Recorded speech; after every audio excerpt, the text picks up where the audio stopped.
Hi there, my name is Ian Middleton. I am a travel and landscape photographer, and you can find me on Instagram and Facebook at Ian Middleton Photography and my website ianmiddletonphotography.com.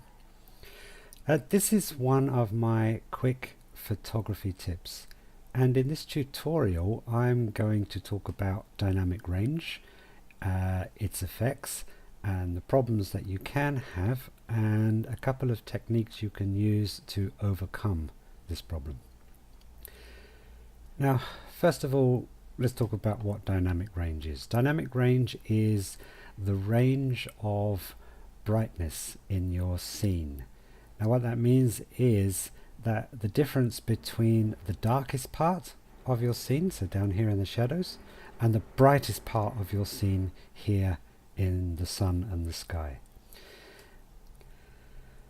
Basically what it means is that there is a point at which your darkest point, your shadows, becomes completely black with no visible detail. So you can see down here the shadows area here is completely black. It's a silhouette. There's no detail. And on the other end, on the bright part, there is a point at which the detail becomes completely blown out. So it's basically completely white. There is no detail there. That's dynamic range. Okay, now in a classic shot like this, you can see when the sun is setting and we're looking straight at the sun, the range of brightness is huge. The sun and the sky is extremely bright, but the foreground, of course, because it's lit from behind, is much darker. When we look at this with the human eye, we're going to see much more detail down here in the shadow area. It's not going to look this black, okay? But when the camera sees it, the camera captures it black. It doesn't capture the detail down here. That's because with our eyes we can see a much wider dynamic range than the camera can. So to understand that, let's have a look at our histogram.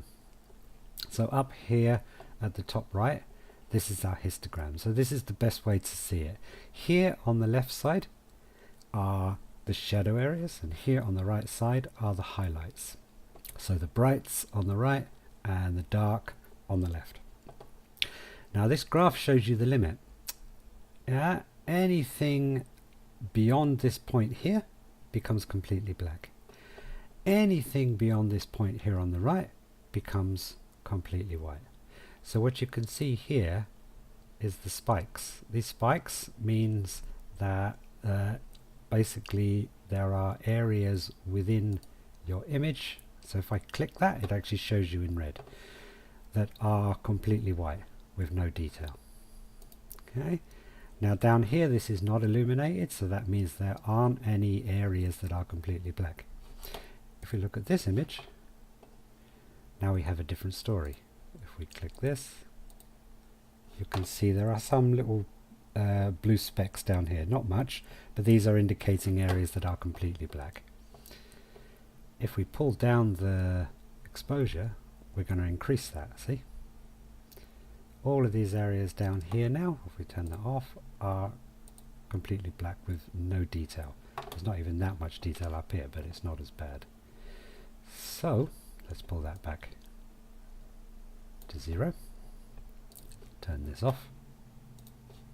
Okay, so what that means is what we see with our eyes is completely different to what the camera can see. Now, different cameras have a different dynamic range. The more expensive, the digital SLRs have a much wider dynamic range than the cheaper digital SLRs. Compacts, phones have an even smaller dynamic range. So it depends on your camera, but even then the best camera with the best dynamic range will still not match what we see with our eyes. Now, for this picture, for example, this is perfect. I have no problem with this. This is exactly what I was looking for, okay? Because we have a nice silhouette. The shape is nicely defined, it's not messy, and the sun's going down. You can clearly see the tower of the church, and of course the statue of the Archangel Michael standing on top of the sun. So for this image, the lack of dynamic range was not a problem. In fact, it was helpful. It made the picture much better. But there are sunset and sunrise scenes where you don't want the foreground to be in shadow. And that, we can see, this scene here is a classic example. Now, if we look at this picture, okay, we would think, oh, wasn't much of a sunset, but actually it was. All of this area here above the mountains was fiery red. It was a deep red. Unbelievable. You wouldn't believe it. Okay. Now, in this picture, it's the same picture, but I took it at a different exposure. Now I've captured more of the color here, but still it wasn't as red as it was when I was looking at it. But you can see here that by exposing more to bring out the color of the skies, I've started to lose detail in the foreground. Okay. Now, obviously when I looked at this, I saw deep red clouds all along here, but I saw much more detail down here and everything. So in this kind of a scene, of course, if I just wanted to capture the colors, then I'm going to burn all this out just a little bit here and it looks horrible. Okay, so for a scene like this, I need to employ a different technique. Now, so what I did was I did something called exposure bracketing. I took 3 different exposures of this scene, one after another. Now the way that we can do this is this way. If I show you down here, now this is an extract from my book, A Practical Guide to Photography. You can get this on Amazon, on Kindle, or in paperback. I'll put a link in the description below. But basically down here you can see there is something in your camera called exposure compensation. And what you can do is actually force the camera to overexpose or underexpose. So you can see here, this optimal point here is 0. If we dial this up to +1, it's forcing the camera to take a brighter exposure. If we pull this down to -1, it's forcing the camera to take a darker exposure. Okay, and you can actually use another technique here. This is called AEB, auto exposure bracketing. So you can actually set your camera like this, and you can set it to take 3 photographs, one after another. So you hold down the shutter, it takes the first photograph at 0, then it takes the next photograph at -1, sorry, and then the next photograph at +1. Now you can set this anywhere here. You can do it 0, ±2, ±3, and more. Okay, but for this particular photo here, I did it ±1. Okay, so this was my 0. This was my nominal exposure. This was the exposure -1 stop, so underexposed by 1 stop. And this was my exposure +1 stop, so overexposed by 1 stop. So you can see in the +1, I've actually exposed to capture lots and lots of detail down here in the foreground. But of course my sky is very, very bright. Okay, now if we click on here, you can see, yeah, this is a good indication. What this means is that there are not huge areas of my sky that are blown out. Just little bits here, which is not that much. So I can recover that.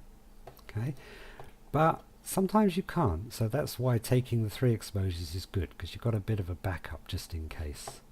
Okay.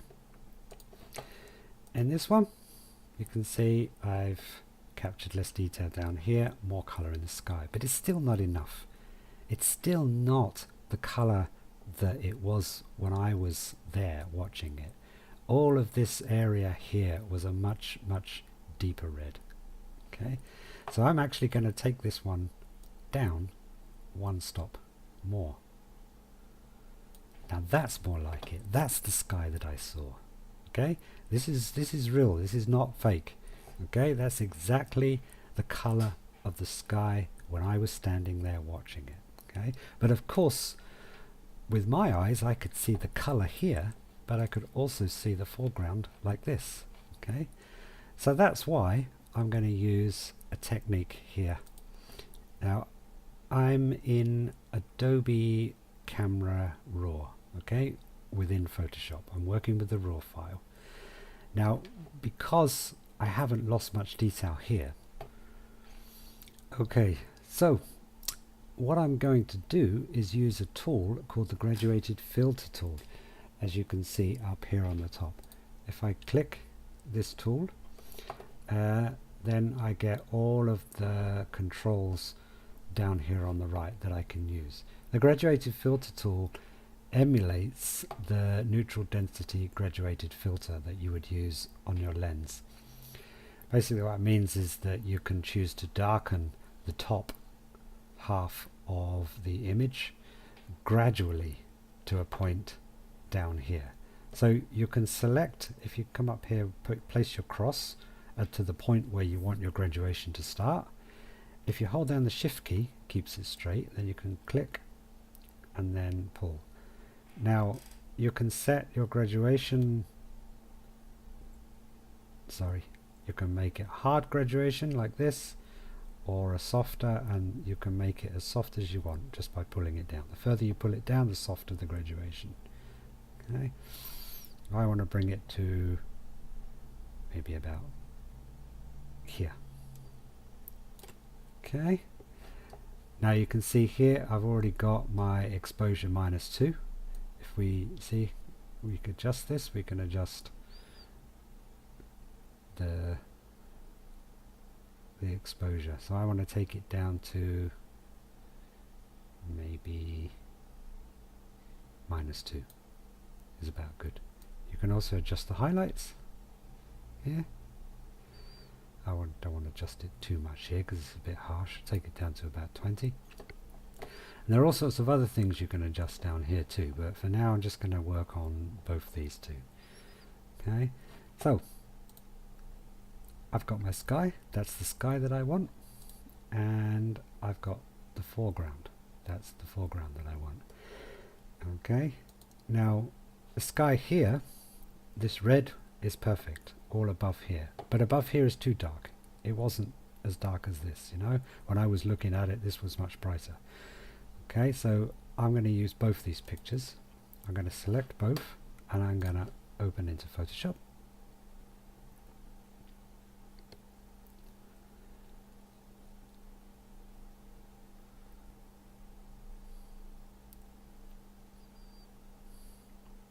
Okay, and here we go. Okay, now I'll make a few little adjustments on this image first. Typically I do the highlights, but I like to use the highlights tool within Photoshop because you get much more control. You can control the radius here. So I'm typically going to adjust the highlights to about -10. Yeah, gives me a bit more color and detail in the top part here especially.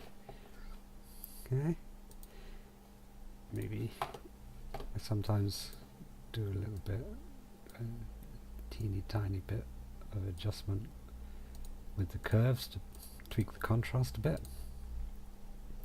That's starting to look good. Okay, now what I'm going to do here is a technique called exposure blending. So I'm going to select all of this picture, then I'm going to copy, then open my other picture and paste that picture onto the top. So now you can see in the layers palette we've got two layers. I've got this layer on top and the other layer on the background. If we just select the opacity, you can see we can flick between the two. Okay, now to blend we need to go up here to layer, layer mask, reveal all. Make sure down here that you've got this set to black and white with the black on the top. Then open your brush tool. Okay, set the size of your brush. There we go. Yeah, we can adjust the size of the brush and the hardness as well. I want it 0 because I want it to be quite soft.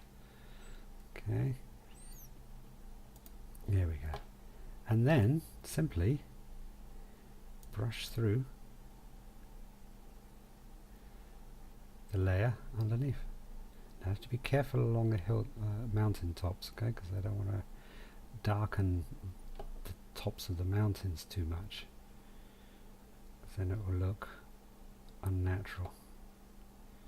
Okay, here we go. Oop. Slowly around the tops here, and then more so here. So I'm painting through an area of the layer underneath. Okay.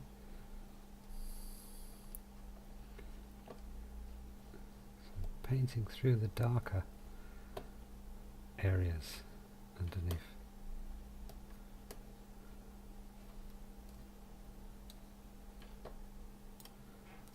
Okay, so we can see down here in the layer mask area, this is the area that we've painted through.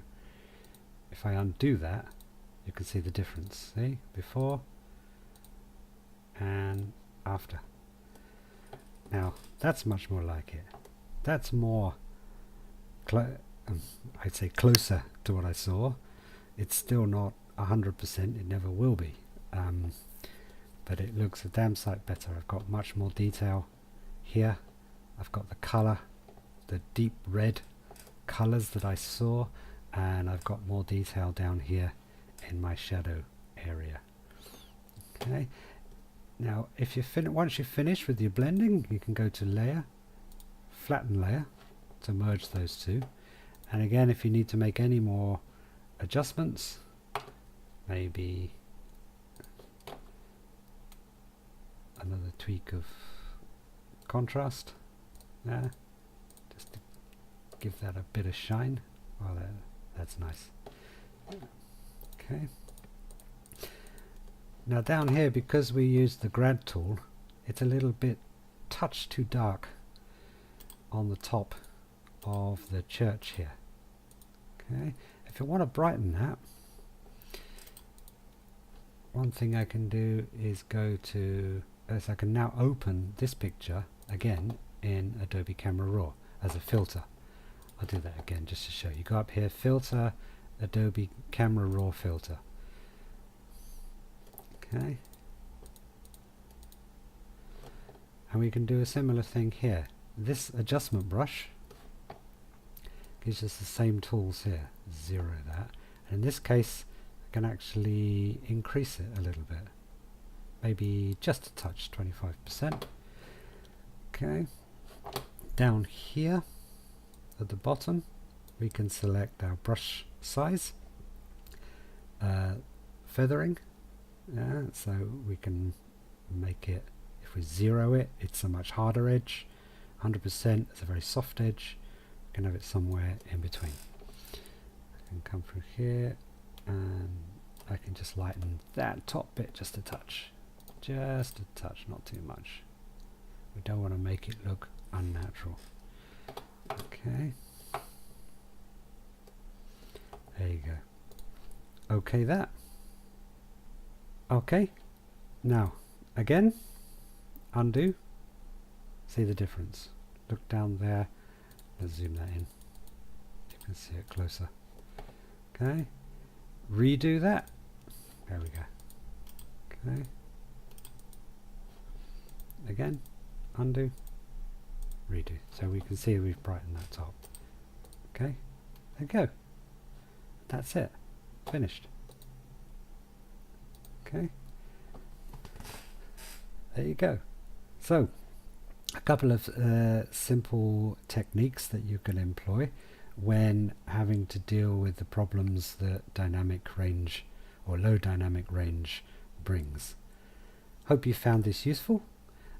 Check out my blog, blog.ianmertonphotography.com, for other tutorials. Please subscribe to my channel if you haven't already, and please give this a like and make a comment if you feel so inclined. Okay, thanks for watching and catch you later.